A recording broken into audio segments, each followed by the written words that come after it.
নমস্কার বন্ধুরা, কেমন আছো সবাই? আশা করছি সবাই অনেক ভালো আছো। আমি আবার চলে আসলাম একটা নতুন ভিডিও নিয়ে। তো চলো, যেহেতু চৈত্র মাস পড়ে গেছে, অনেক গরম, সেহেতু এখন প্রত্যেকের বাড়িতেই হয় তিতো না হয় টকের প্রচলনটা একটু বাড়বে। সে কথা মাথায় রেখেই আজকে তোমাদেরকে দেখাবো যে আমি উচ্ছে দিয়ে কিভাবে মুগের ডাল রান্না করি। তো চলো, প্রথমে একটা কড়াই বসিয়ে আমি তাতে দিয়ে দিলাম মুগের ডাল। যতক্ষণ না এটা বাদামি কালার আসছে ততক্ষণ অব্দি আমি ডালটাকে খুব ভালো করে ভেজে নেব। তারপরে দেখো, বাদামি কালারটা চলে আসলেই আমি এতে অ্যাড করে দেব জল।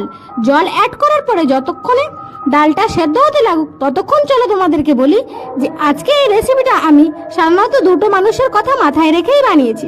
একজন আমাকে কমেন্টে বলেছিল যে ডাল কিভাবে রান্না করতে হবে, সেই বন্ধুর কথা মাথায় রেখে নিজের শ্বশুরের ইচ্ছেটাকে আজকে প্রাধান্য দিলাম। তো চলো, তোমাদের সঙ্গে কথা বলতে বলতে এদিকে দেখো আমার ডালটা প্রায় সেদ্ধই হয়ে গেল।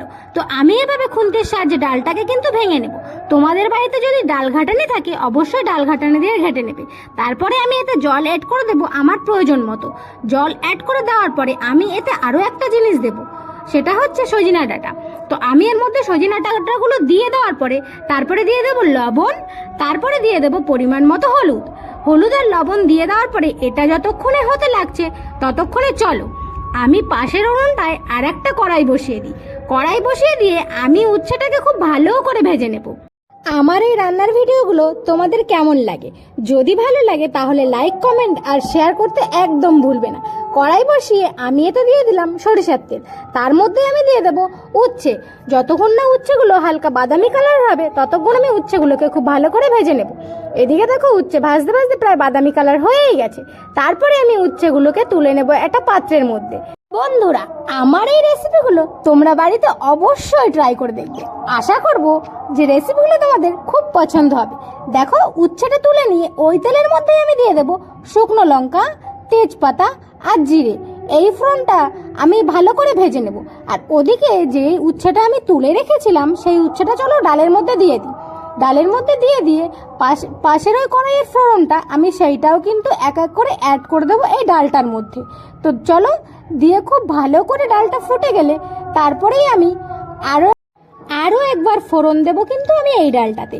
তো দেখো, পাশের কড়াই আমি বসিয়ে নিয়েছি আবার একটা কড়াই, তার মধ্যে দিয়ে দিলাম একটু সরিষার তেল। তার মধ্যে দিয়ে দেব আমি কিছুটা পরিমাণ সর্ষে। চলো, সেই সর্ষেটা দেওয়ার পরে আর দেব আমি আদা থেতো করা কিছুটা পরিমাণ। আদা থেতো করাটা কিছুটা পরিমাণ দেওয়ার পরে ভালো করে ভেজে নেব। ভেজে নিয়ে আমি ওই ফোড়নটার মধ্যেই কিন্তু পুরো ডালটাকে ঢেলে দেব। তোমরা জানো তো বন্ধু, এই দুফোড়নের ডালটা কিন্তু দুর্দান্ত টেস্টি হয়েছিল।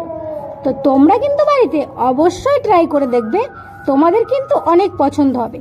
আর এই গরমের জন্য কিন্তু একটা সুস্বাস্থ্যকর খাবার হচ্ছে এইটা। নমস্কার বন্ধুরা, আজকে এই পর্যন্ত।